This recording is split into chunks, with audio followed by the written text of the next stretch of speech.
Ebuyer's new gaming PC line, AlphaSync, has some pretty interesting options, one of which is this, their Canine Super 2080 system, which, if you didn't guess, has an RTX 2080 Super and an Intel i7 9700KF.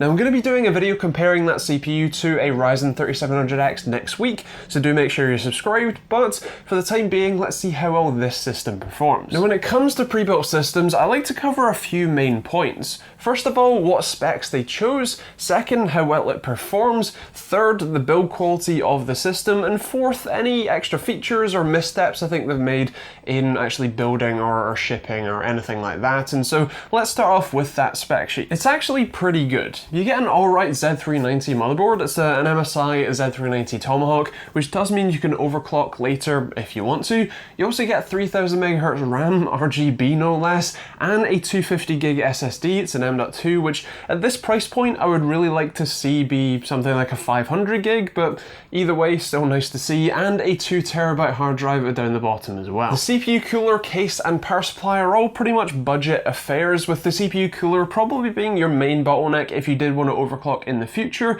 and the case has a rather weird kind of air intake type thing at the front that's not an air intake, it's just a plastic cone with blue LED backlighting, which is very weird. But anyway, you also get Wi-Fi built in with an add-in card, and of course that RTX 2080 Super. Performance-wise, it certainly isn't bad. Let's take a look at some benchmark results. So starting off with 3D Mark Firestrike, we have a pretty impressive set of results here. You've got a little over 22,000 for 1080p, a little over 12,000 for 1440, and a little over 6,600 for 4K. When it comes to Apex Legends on very high settings, you're again looking at a very smooth and responsive experience, 143 for 1080p, and obviously the highlight number there is 90 at 4K. When it comes to PUBG, again testing on ultra settings, and testing on Sanhok, you're looking at a very respectable set of results, with obviously 4K being just a little bit below that 60 FPS kind of limit, but still pretty playable.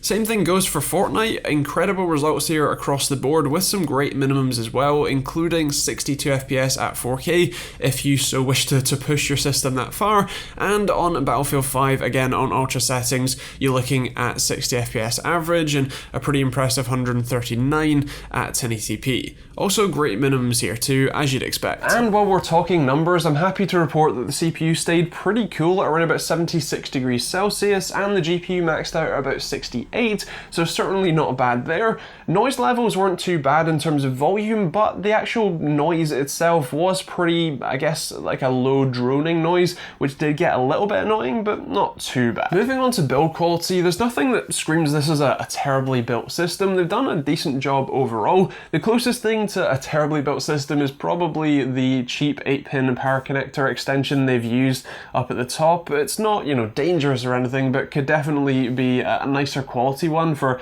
this sort of price point of a system. You also do have a little bit of cable management they could have done a little bit better down at the bottom for the front panel audio and USB headers, but again, not the end of the world, and the cable management on the back certainly isn't too bad either, again, if not quite perfect. And lastly, the missteps that I feel I should really mention mostly happen with the setup of the system. The first one is actually that 2TB hard drive I mentioned earlier. It's great to see, but Ebuyer didn't initialize it or create a volume on it when setting up the system, which means the average consumer who is likely going to be buying a pre-built like this one likely will just think that their 2TB drive is broken and that they have to call support to be able to fix it. That's something that should really be done during the setup of a system like this. And another thing that should have been done during the setup of the system is setting the XMP profile for the RAM.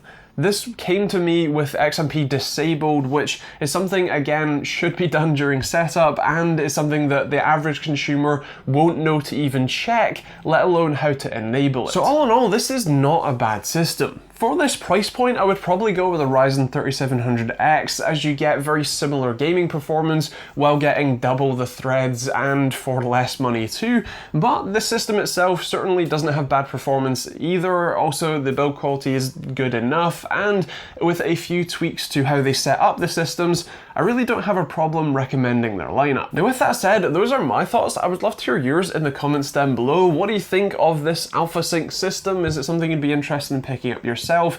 Or do you think that the build quality or setup concerns I have are something that would turn you away or not? Let me know in those comments down below. And like I mentioned, if you want to see the video comparing the 9700KF to a Ryzen 3700X, then do make sure you hit that subscribe button with the bell notification icon to be notified of those new videos I post every Monday, Wednesday, and Friday.